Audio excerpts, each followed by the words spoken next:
നമസ്കാരം. ലെബനനിൽ ഇസ്രായേൽ ആക്രമണം ശക്തമാക്കി കഴിഞ്ഞു. കഴിഞ്ഞ 4 ദിവസത്തിനുള്ളിൽ ലെബനനിൽ 2000-ലധികം ഭീകരതാവളങ്ങൾ തകർത്തതായാണ് പുറത്തുവരുന്ന വിവരങ്ങൾ സൂചിപ്പിക്കുന്നത്. 250 ഹിസ്ബുള്ള ഭീകരരും ഹിസ്ബുള്ളയുടെ 5 ബറ്റാലിയൻ കമാൻഡർമാരും 10 കമ്പനി കമാൻഡർമാരെയും കൂടാതെ 6 പാറ്റൂൺ കമാൻഡർമാരെയും വധിച്ചതായാണ് ഇസ്രായേൽ സൈന്യം അറിയിച്ചത്. തലസ്ഥാനമായ ബെയ്റൂട്ടിലെ ഒരു അപ്പാർട്ട്മെന്റിന് നേരെ ഇസ്രായേൽ വ്യോമാക്രമണത്തിൽ 9 പേർ മരണപ്പെട്ടു. സെപ്റ്റംബർ അവസാനം മുതൽ ഹിസ്ബുള്ള ഭീകര സംഘടനയുടെ ശക്തമായ സാന്നിധ്യമുള്ള പ്രദേശങ്ങളിൽ ഇസ്രായേൽ ആക്രമണം നടത്തി വരികയാണ്. അടുത്തിടെ ബെയ്റൂട്ടിൽ വെച്ച് ഹിസ്ബുള്ള തലവൻ ഹസൻ നസറുള്ളയെ ഇസ്രായേൽ വ്യോമാക്രമണത്തിലൂടെ വധിച്ചിരുന്നു. ഇറാനുമായുള്ള സംഘർഷങ്ങൾക്കിടയിലാണ് ഇസ്രായേൽ ഇപ്പോൾ ലെബനനിൽ കരയാക്രമണം നടത്തുന്നത്. ഹിസ്ബുള്ളയുടെ ഒളിത്താവളങ്ങൾ കണ്ടെത്തി നശിപ്പിക്കുകയും ഭീകരരെ കൊല്ലുകയും ചെയ്യുന്നുണ്ട്. ഹിസ്ബുള്ള മേധാവിയുടെ മരണത്തിന് ശേഷം ഇറാനും ഇസ്രായേലും തമ്മിലുള്ള സംഘർഷം കടുത്തു. ഇറാനിൽ നിന്ന് 200 ബാലിസ്റ്റിക് മിസൈലുകൾ തൊടുത്തുവിട്ടിരുന്നു.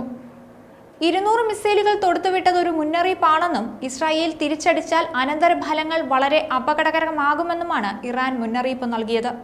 മറുവശത്ത് ഇറാന്റെ ആക്രമണത്തിന് തീർച്ചയായും മറുപടി നൽകുമെന്നും എന്നാൽ അതിനുള്ള സ്ഥലവും സമയവും തങ്ങൾ തന്നെ തീരുമാനിക്കുമെന്നുമാണ് ഇസ്രായേൽ പ്രതികരിച്ചത്.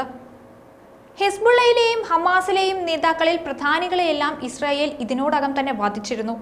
ഹിസ്ബുള്ളയെ 3 പതിറ്റാണ്ട് നയിച്ച തലവൻ ഹസൻ നസറുള്ള ഇസ്രായേലിന്റെ ആക്രമണത്തിൽ കൊല്ലപ്പെട്ടിരുന്നു. ഇത് കനത്ത ആഘാതമാണ് ഹിസ്ബുള്ളയ്ക്ക് സമ്മാനിച്ചത്. ഇസ്രായേലിനെയും അമേരിക്കയെയും ഇറാന്റെ പരമോന്നത നേതാവ് വെല്ലുവിളിച്ചു. ഇസ്രായേൽ രക്തദാഹിയാണെന്നും അമേരിക്ക പേപ്പട്ടിയാണെന്നുമാണ് ഇറാൻ പരമോന്നത നേതാവ് ആയത്തുള്ള അലി ഖമേനി പറഞ്ഞത്.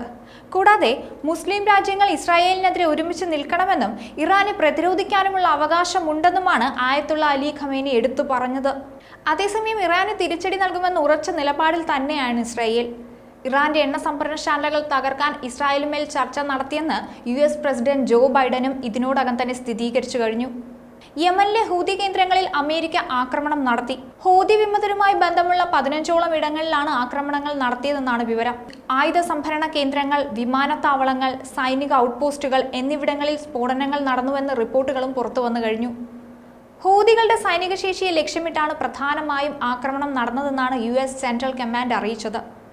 ചെങ്കടൽ വഴിയുള്ള സഞ്ചാര സ്വാതന്ത്ര്യം സംരക്ഷിക്കേണ്ടത് അത്യാവശ്യമാണെന്നും ആക്രമണം നടത്താൻ യുദ്ധവിമാനങ്ങളും യുദ്ധക്കപ്പലുകളും ഉപയോഗിച്ചതായും പെന്റഗൺ വ്യക്തമാക്കിയിട്ടുണ്ട്. യമന്റെ തലസ്ഥാനത്തിൽ ഉൾപ്പെടെ നിരവധി പ്രധാന നഗരങ്ങളിൽ സ്ഫോടനമുണ്ടായിട്ടുണ്ട്. നവംബർ മുതൽ ചെങ്കടൽ വഴി യാത്ര ചെയ്ത 100ഓളം കപ്പലുകൾക്ക് നേരെ ഹൂതി വിമതർ ആക്രമണം നടത്തി വരികയായിരുന്നു. കപ്പലുകൾ ആക്രമിക്കുന്ന ദൃശ്യങ്ങളും ഹൂതികൾ പുറത്തുവിട്ടിരുന്നു. ചെങ്കടൽ വഴി ചരക്ക് ഗതാഗതം തുടർന്നാൽ ആക്രമണം നടത്തുമെന്ന മുന്നറിയിപ്പ് പല കപ്പൽ ഉടമകൾക്കും ഹൂതി വിമതർ നൽകിയിരുന്നു. ഇത് സംബന്ധിച്ച് കപ്പലുടമകൾക്ക് ഹൂതികൾ അയച്ച ഇമെയിൽ സന്ദേശവും പുറത്തു വന്നിട്ടുണ്ട്. ഹമാസിന് ഐക്യദാർഢ്യം പ്രഖ്യാപിച്ചുകൊണ്ടാണ് ഹൂതികൾ ചെങ്കടൽ വഴി കടന്നുപോകുന്ന കപ്പലുകൾക്ക് നേരെ ആക്രമണം നടത്തി വന്നിരുന്നത്. നവംബർ മുതൽ 100ഓളം ആക്രമണങ്ങൾ ഹൂതികൾ നടത്തിയിട്ടുണ്ടെന്നാണ് കണക്കുകൾ സൂചിപ്പിക്കുന്നത്. 4 നാവികരെ കൊലപ്പെടുത്തുകയും ചെയ്തു. ചെങ്കടലിൽ ആക്രമണം കടുപ്പിക്കുമെന്ന ഭീഷണി മുഴക്കിയതിന് പിന്നാലെയാണ് അമേരിക്കൻ സൈന്യം ഹൂതി കേന്ദ്രങ്ങൾ ലക്ഷ്യമിട്ട് ആക്രമണങ്ങൾ കടുപ്പിച്ചത്. ന്യൂസ് ഡെസ്ക് ഈനാട് മലയാളം.